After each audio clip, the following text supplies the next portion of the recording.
अगर नीतीश कुमार एनडीए का साथ छोड़ देते हैं तो क्या होगा, संसद में किसके पास कितनी सीटें होंगी, कौन सरकार बनाने के ज्यादा करीब होगा, इस पर बात कर लेते हैं। क्योंकि आपको पता ही होगा, जैसे ही ये नतीजे सामने आए, भारतीय जनता पार्टी को 240 सीटें मिली, कांग्रेस को 99 सीटें मिली, कमाल कर दिया, 42 सीटों से सीधा 99, 52 सीटों से माफ कीजिएगा सीधा 99, समाजवादी पार्टी 5 सीटों से सीधा 37, तृणमूल कांग्रेस 22 सीटों से सीधा 29, डीएमके सीधा 22, टीडीपी 4 सीटों से 16, जेडीयू 12 सीटें।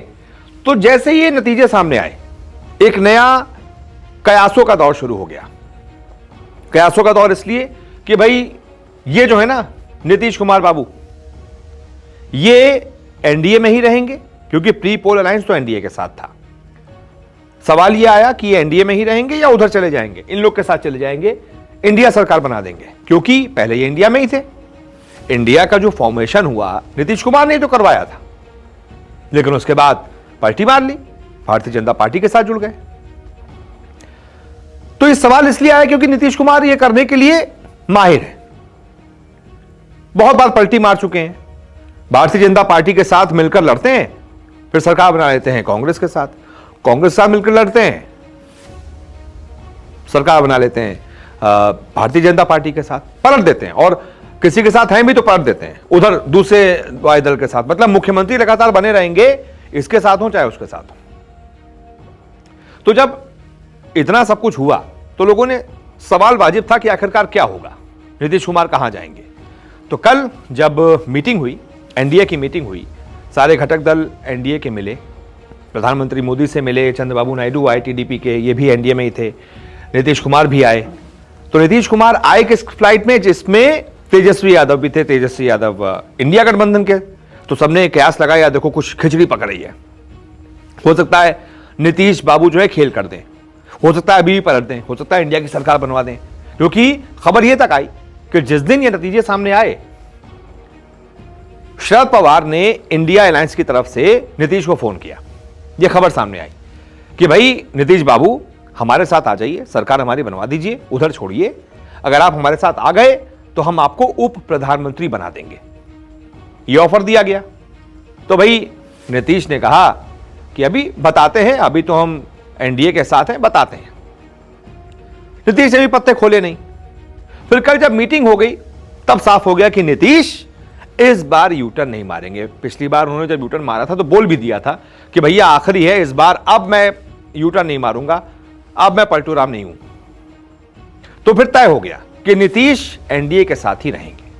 लेकिन मान लीजिए कि अभी भी नीतीश का मन बदल जाता है, वो एनडीए छोड़ देते हैं और इंडिया का दामन थाम लेते हैं, तब संसद में किसके पास कितनी सीटें होंगी, कौन सरकार बनाने के करीब होगा, समीकरण क्या होंगे, इस पर बात कर लेते हैं। मैं आपको यह समीकरण समझाता हूं। यह देखिए, नीतीश के साथ एनडीए की कितनी सीटें हैं। नीतीश साथ में है तो एनडीए की कुल सीटें हो जाती हैं, जैसे भारतीय जनता पार्टी एनडीए के सबसे बड़ा दल 240 सीटें, फिर तेलुगु देशम पार्टी चंद्रबाबू नायडू वाली 16 सीटें, उसके बाद नीतीश की जेडीयू 12 सीटें। तो ये 240 और 16 256, 256 और 12 268, ये हो गया। इसके बाद शिवसेना जो एकनाथ शिंदे वाली है, उसके पास भी 7 सीटें हैं। उसके पास एलजेपी, बहुत बढ़िया परफॉर्मेंस रहा चिराग पासवान का, 5 सीटें दिला दी और अच्छा परफॉर्मेंस किया, इनको कोई ना कोई मंत्रालय जरूर मिलेगा, यह तय है। 5 इनके पास हैं। फिर जयंत चौधरी की आरएलडी, और फिर जो बाकी है ना, किसी के पास 2 सीटें हैं, जैसे जनसेना है आंध्र प्रदेश वाली, उसके पास 2 सीटें हैं। बाकी कई इनके जो घटक दल हैं उनके पास 1-1 सीटें हैं।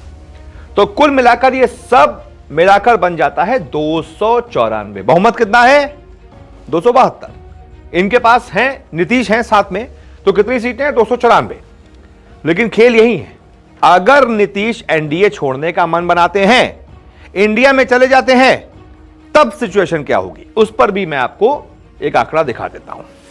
यह सिचुएशन हो जाएगी, बीजेपी 240, टीडीपी रहेगी, उसके 16, शिवसेना एकनाथ शिंदे वाली रहेगी 7, एलजेपी रहेगी 5, आईएलडी रहेगी और बाकी के 12 रहेंगे। इनको अगर माइनस कर देते हैं, इनकी 12 सीटें, कि भैया आप चले जाइए, आपको बहुत ज्यादा आप मांग रहे हैं, आप उधर चले जाइए, कोई दिक्कत नहीं है। नीतीश अगर इंडिया में चले भी जाते हैं, तब भी एनडीए की सरकार पर कोई खतरा नहीं है। यह देखिए आंकड़ा, नीतीश के बिना एनडीए की सीटें हैं 282 और बहुमत के लिए 272, यानी कि 10 सीटें ज्यादा हैं बहुमत से। तो अगर नीतीश कुछ सोचेंगे भी ना करने की तो कर नहीं पाएंगे, क्योंकि उनको पता है कि मैं चला भी जाता हूं तो कोई फर्क पड़ेगा नहीं सरकार की सेहत पर। हां, लेकिन अगर नीतीश जाने का मन बनाते हैं कि भाई मुझे उप प्रधानमंत्री मिल रहा है, मुझे ये मिल रहा है, मुझे वो मिल रहा है, चलो मैं उधर जाता हूं, तो इनको ही मनाना पड़ेगा, टीडीपी को, कि नायडू साहब आप भी आ जाइए, 16 सीटें आपकी हैं। अगर ये भी चले जाते हैं तब दिक्कत आएगी। मान लीजिए नीतीश टीडीपी को भी साथ ले जाते हैं तो टीडीपी की 16 सीटें और माइनस कर दीजिए, फिर एनडीए के पास बचेंगी 266 सीटें। ये भी मना 200, ये 16 हटा दीजिए तो बचेंगी 266। तब दिक्कत आ जाएगी। बहुमत 272 पे और यहां पर 266 बचेंगी।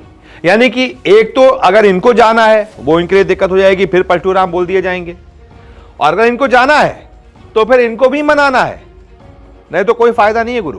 तो इसलिए मंजे हुए हैं राजनीतिक, अब इतनी बार इधर से उधर पलटी कर चुके हैं तो इतना इनको पता है कहां रहने में फायदा है, कहां नुकसान है। अभी इनको यही रहने में फायदा है। तो इसलिए मुझे लगता है कोई खेल नहीं होने जा रहा, नीतीश यहीं रहेंगे, अभी एनडीए की सरकार रहेगी। हां, जरूरी नहीं है कि एनडीए की सरकार ये पूरी हो, बीच बहुत बार ऐसा होता है, साल 6 महीने में बहुत सारे डिफरेंसेस आते हैं फैसलों में, बहुत सारे ऐसे फैसले होते हैं जो साथ में आप नहीं ले पाते। नीतीश कहेंगे नहीं ये मत करो, बीजेपी कहेगी नहीं ये सही है, तो फिर उस मामले में क्या होता है कि तब ये ब्लैकमेल कर सकते हैं कि सुनो अब बहुत हो गया, अब हम जा रहे हैं उधर एनडीए इंडिया, टीडीपी वाले को भी मना ले जाएंगे, इनको भी ले जाएंगे। अगर मानना है हमारी बात मानो, नहीं तो हम उधर जा रहे हैं। चंद्रबाबू नायडू से कहेंगे देख लो इधर कोई फायदा है नहीं, उधर चलो, ये मिलेगा, वो मिलेगा, वो मिलेगा, ये मंत्रालय मिलेगा, ये मिलेगा, जो बोल दोगे सब मिलेगा, उधर से सब तैयार बैठे हैं सरकार बनाने के लिए बस। तो ये खेल कर सकते हैं। मतलब ऐसा नहीं है कि बहुत सिक्योर सरकार है अभी एनडीए की, पूरे 5 साल चलेगी। खतरा लगातार पूरे 5 साल बरकरार रहेगा और कभी भी सरकार पलट सकती है, एनडीए की सरकार गिर सकती है, इंडिया की सरकार बन सकती है। यह संभावनाएं पूरे 5 साल रहेंगी। देखते हैं आगे क्या होता है। फिलहाल आप बताइए आपको क्या लगता है इस बारे में, आपकी क्या राय है, इनको इधर ही रहना चाहिए या फिर उधर चले जाना चाहिए?